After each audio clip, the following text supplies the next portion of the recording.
This swiping chili is the ultimate meatless meal. It's hearty, it's cozy, it's comforting, and it comes together in just about 30 minutes.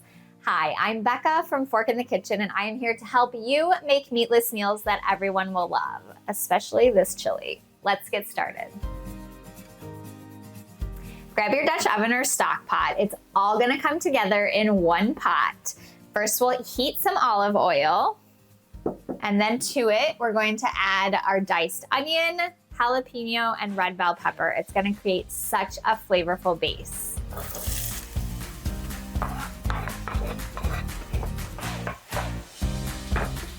Okay. Shoot, where did I put my salt?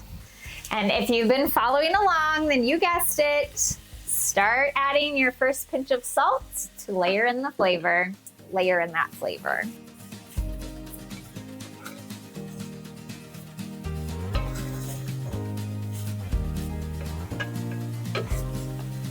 So the veggies have sauteed for about 4 to 5 minutes here. So now it's time to add our seasonings. We've got cumin, chili powder, paprika, and some dried oregano.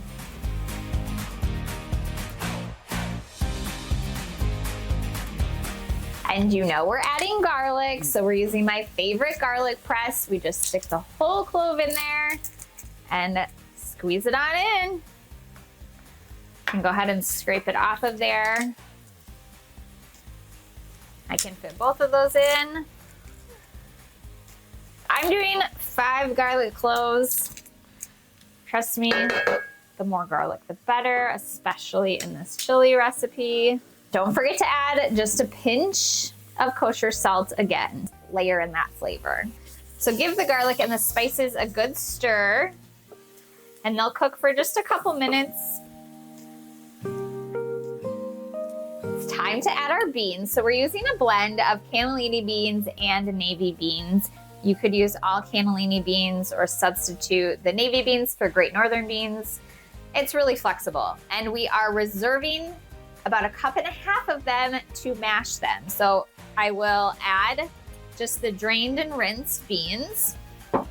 And then we're adding a little bit of mashed because it adds just a really nice creamy, thick texture to the chili. And all you need is a fork to mash them up before you add them in.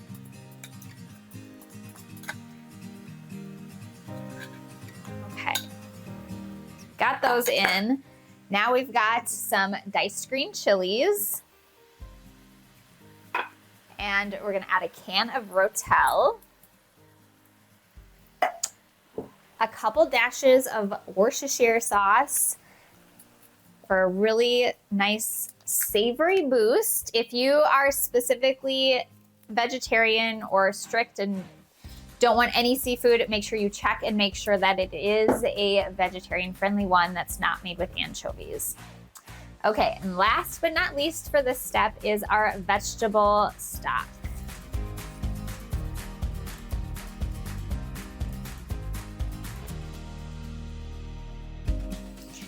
Give it all a good stir.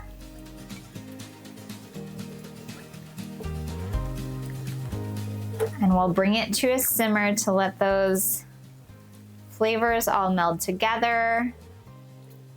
And I'm gonna go ahead and add another pinch of salt, layer in that flavor. So keep in mind that the beans really do need to be flavored. And another side note, that check your vegetable stock and see how salty it is, because that will also determine how much salt you want to add.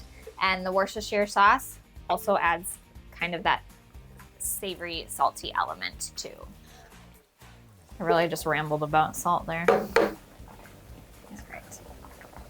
right, we're getting close, so let's do a little taste test to see where we're at.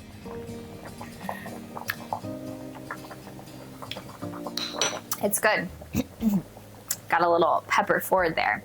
Next, we're going to melt in some cream cheese. So I have cut it into cubes to really help it melt in easier, and we'll reduce the heat so it's just a really low simmer. We don't want the cream cheese to like boil too much. So we'll add this in. Okay.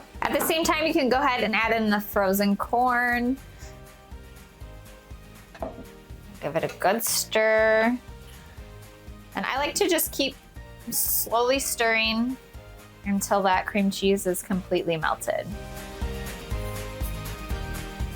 Our last step is we're gonna add chopped cilantro and some lime juice. So the acid in the lime juice is going to kind of act like salt and really help brighten it up and bring out all those flavors.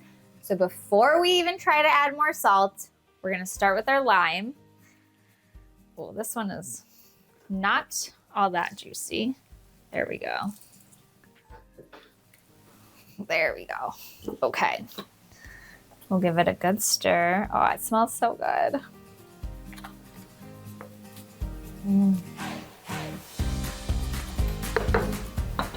All right. Oh, there goes my spoon. Let's give it a taste test now.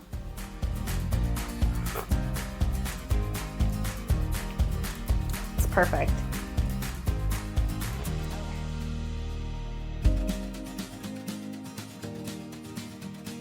I love to add a few avocado slices.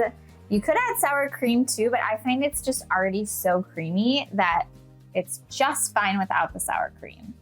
A few jalapeno slices, another helping of cilantro because I just love it.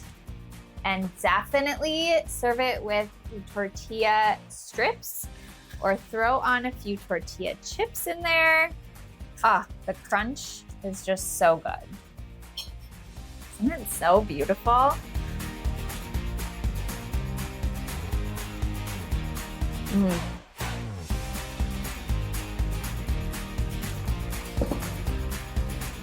It's so hot, but oh my gosh, it's so worth burning your mouth for. It's so good. This is my new fall favorite, whether it's game day or a weeknight dinner, this chili totally hits the spot.